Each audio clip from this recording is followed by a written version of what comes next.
안녕하세요, 캐치돈입니다. 이번 강의에서는 블로그 설정만 바꿔도 상위 1%가 되는 초기 세팅법에 대해서 알려드리겠습니다. 많은 블로거분들이 기본 설정으로 체류 시간 손해를 보고 있습니다.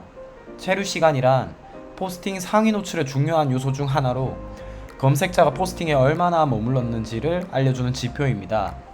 체류 시간에 대해 잘 모르시는 분들은 이후에 상위 노출 강의에서 자세히 다룰 테니 상위 노출의 중요하구나 정도만 알고 넘어가도 무방합니다. 자, 그럼 지금부터 체류 시간을 늘려주는 기본 에디터 설정, 레이아웃 설정을 바로 살펴보겠습니다. 첫 번째로 기본 에디터 설정입니다. 네이버 화면에서 로그인을 한 후 블로그, 내 블로그를 클릭해줍니다. 로그인을 한 상태에서는 자신의 프로필 화면 아래에 글쓰기 관리 통계와 같은 문구가 보이실 거예요. 이곳에서 관리를 클릭해 주도록 합니다. 처음 블로그를 시작하신 분들은 기능이 많아 복잡해 보일 수 있습니다. 캐치돈 강의에서는 하나하나 다 살펴볼 필요 없이 실제로 운영하면서 가장 중요한 설정 위주로 알려드릴 것이기 때문에 쉽게 따라오실 수 있습니다. 왼쪽 기본 정보 관리 메뉴에서 기본 에디터 설정을 클릭해 줍니다. 기본 서체 설정을 다음과 같이 설정해 주세요. 블로그의 체류 시간은 가독성이 좋을수록 늘어납니다. 개인적으로 다양한 설정들을 시도해봤지만 위와 같은 설정이 가장 가독성이 좋았습니다. 기본 서체 설정에 따라 얼마나 큰 차이가 나는지 PC 화면과 모바일 화면을 각각 비교해보도록 하겠습니다. 먼저 PC 화면입니다. 기본 서체 설정만 다르게 한 후 기본 내용은 동일하게 작성한 포스팅입니다. 왼쪽은 알려드린 설정 방법과 정반대로 세팅을 하였고 우측은 알려드린 설정 방법으로 세팅했습니다. 가독성의 차이가 확연히 느껴지시죠? 극단적인 차이점을 보여드리려고 설정법을 완전히 다르게 했지만 생각보다 왼쪽 페이지와 같은 블로그 세팅이 많습니다. 검색자의 비율이 더 높은 모바일 화면에서는 어떨까요? PC보다 더 작은 스마트폰 화면 속에는 극명한 차이가 드러납니다. 같은 내용의 포스팅이지만 왼쪽 페이지는 오른쪽과 비교해서 정말 읽기 싫습니다. 왼쪽 페이지를 마주한다면 많은 사람들이 바로 뒤로 가기를 눌러버릴 것입니다.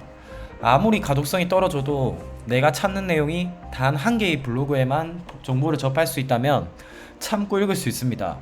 하지만 이런 특수한 경우가 아니라면 어느 블로그에서든 정보를 찾을 수 있기 때문에 뒤로 가기를 눌러버릴 것이고 체류 시간은 짧아지게 됩니다. 체류 시간이 짧아진 만큼 상위 노출이 되지 않을 가능성이 높아지는 것이지요. 자, 그러면 기본 에디터 설정에 이어 두 번째로 레이아웃 설정을 살펴보도록 하겠습니다.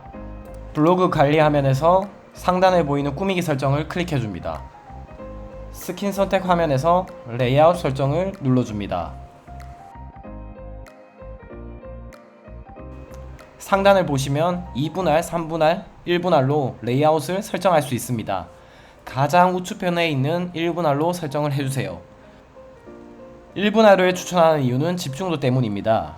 2, 3분할로 설정을 하게 되면 본문을 읽을 때 사이드 쪽에 부가적인 정보를 함께 보여줍니다. 사이드의 정보는 시선을 분산시키고 집중도를 낮춰 가독성을 떨어뜨리게 만듭니다. 개인적으로 1분할을 가장 추천드리며 선호도에 따라 2분할까지도 무방하다고 생각합니다.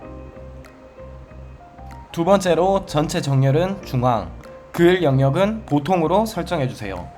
위 설정은 모바일에서는 차이가 거의 없습니다. 하지만 PC 화면에서는 모니터 크기에 따라 가로로 넓어지게 됩니다. 문장이 가로로 길어질수록 눈은 쉽게 피로함을 느끼고 가독성을 떨어뜨려 집중력을 잃게 만듭니다. 지금까지 상위 1%가 되는 블로그 기본 세팅법에 대해 알아보았습니다. 체류 시간을 늘리는 데 있어서 글을 잘 쓰는 것도 하나의 방법이지만 서체 레이아웃 설정만으로도 체류 시간이 대폭 늘어나게 됩니다. 지금부터는 다른 경쟁자들보다 앞선 출발선상에 있는 것과 같습니다. 앞으로 알려드릴 글쓰기 노하우, 상위 노출의 정확한 원리까지 장착하게 된다면 남들이 블로그 1일 1포스팅 몇 시간씩 사용할 때 일주일에 한두 번만 글을 쓰고도 더 많은 방문자를 이끌게 될 것입니다. 이번 강의는 시작에 불과합니다. 다음 강의에서 또 뵙도록 하겠습니다.